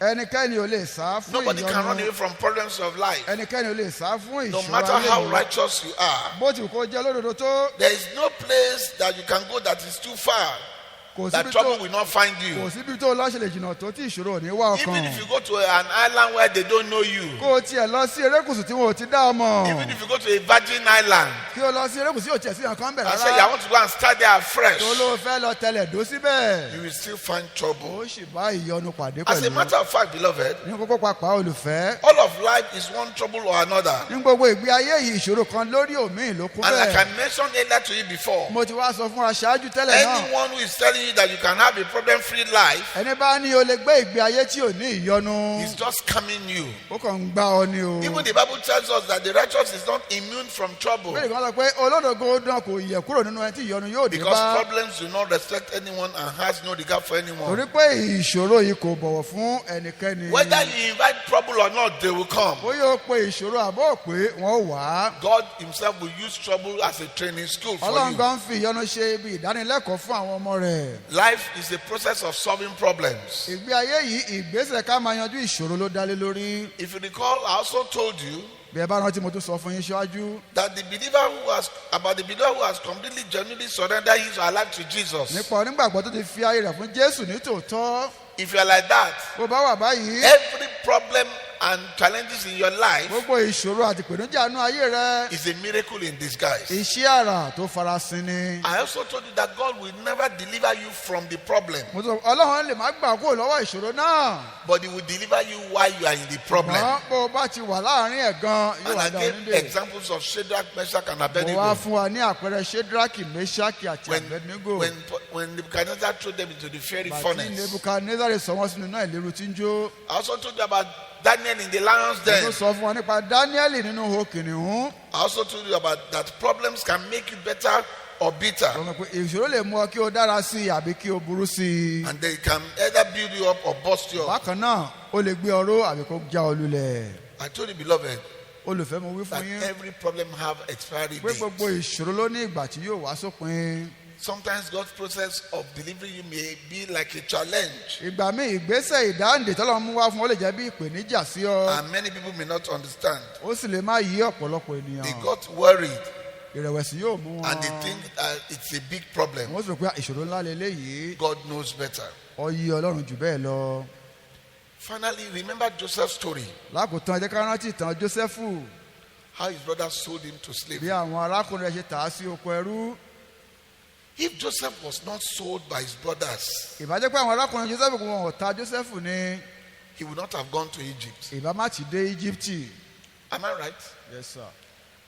Like I said, every child of God, ẹ mọ̀ sí gbogbo ọmọ Ọlọ́run your problem ìṣòro rẹ or your challenges àbí ìpèníjà tó ní They are miracle in disguise. iṣẹ́ àrà tó farasin ò ní wọ́n. If they had not sold, he would not have gone to Egypt. ìbájẹ́ pé wọn ò tí ì ta Joseph ní ìbá má ti dé Íjíbítì. If he had not gone to Egypt, ìbájẹ́ pé kò dé Íjíbítì ni he would not have become a slave in Potiphar's house. ìbá má ti di ẹrú ní ilé Pọ́tífárì. If he had not become a slave in Potiphar's ìbájẹ́ pé house, kò ṣe ẹrú ní ilé Pọ́tífárì ni he would not have been falsely accused of rape àbá má ti fi ẹ̀sùn by ìbánipálòpọ̀. Potiphar's wife. àbá má ti fi ẹ̀sùn yìí kàn án. If he had not been falsely accused of rape by Potiphar's ìbájẹ́ wife, pé aya Pọ́tífárì kò fi ẹ̀sùn ìfipábánilòpọ̀ kàn ni he would not have been sent to prison. àbá ti rán lọ sí túbú. If he had not gone to prison ìbájẹ́ pé a kò rán lọ sí túbú ni at that time that he ní went to àpò náà prison, tó lọ sínú túbú náà. he would not have met with Potiphar's Pharaoh's baker and cupbearer. ìbá má ti bá àwọn aláṣẹ àti agbọ́tí Fáráò pàdé lọ́hùn-ún. If he had not met with Pharaoh's baker and ìbájẹ́ pé cupbearer, kò bá aláṣẹ àti agbọ́tí Fáráò pàdé he ni would not have had the opportunity to meet Pharaoh to interpret his dreams. ìbá má ti ní àǹfààní àti bá Fáráò pàdé kó bá túmọ̀ àlá tó If lá. he had not interpreted Pharaoh's dream, ìbá má sì jẹ́ pé ó ṣe ìtumọ̀ sí àlá Fáráò he ni would not have become prime minister of Egypt. ìbá má ti lè di baálẹ̀ ní ilẹ̀ If he Íjíbítì. had not become prime minister of Egypt, ìbájẹ́ pé kò di baálẹ̀ ní ilẹ̀ Íjíbítì ni there would have been no solution to the famine. ìbá má ti sí ojútùú sí ìyàn tó dé báyìí If there had been no náà. solution to the famine, ìbájẹ́ pé kò sí ojútùú sí ìyàn náà ni his family would have not survived. àwọn ìdílé rẹ̀ ò bá ti la àkókò náà já. And if his family had not survived, bí àwọn ẹbí rẹ̀ ò bá sì la àkókò yìí já. the Messiah would not have come in the line of Judah, mẹ̀sáyà ìbájú ti ìdílé Júdà jáde wá. his brother, ní because arákùnrin all rẹ̀ of them will have perished. gbogbo wọn bá ti ṣègbé. So you can see how what appears to be a problem torí náà ẹ wo bí ohun tó dàbí ìṣòro became a big miracle bó ṣe wá di iṣẹ́ àrà ńlá wàyé and a stepping stone. àti Each òkúta problem àtẹ̀gùn. was a stepping stone ìṣòro wọn jẹ́ òkúta àtẹ̀gùn to where God was taking him to. lọ sí ibi tí Ọlọ́run mú un lọ.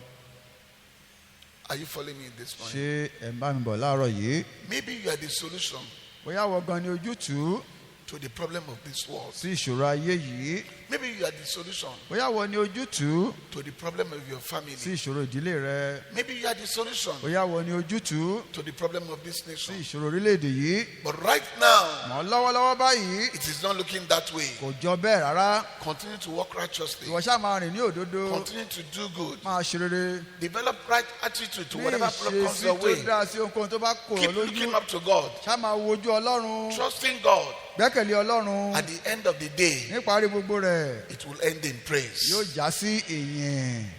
I say at the end of the day, it wọ́n ní will níparí end in gbogbo rẹ̀ praise. ìyìn ni yóò parí sí. I say at the end of the day, it wọ́n ní will all end níparí in ìyìn ni praise. yóò kángun sí. I say at the end of the day, it wọ́n ní will all níparí end in rẹ̀ gbogbo praise. rẹ̀ yóò parí sí ìyìn. If you believe so, shout a bí o bá glorious gbàgbé bẹ́ẹ̀ hallelujah. ké hallelujah.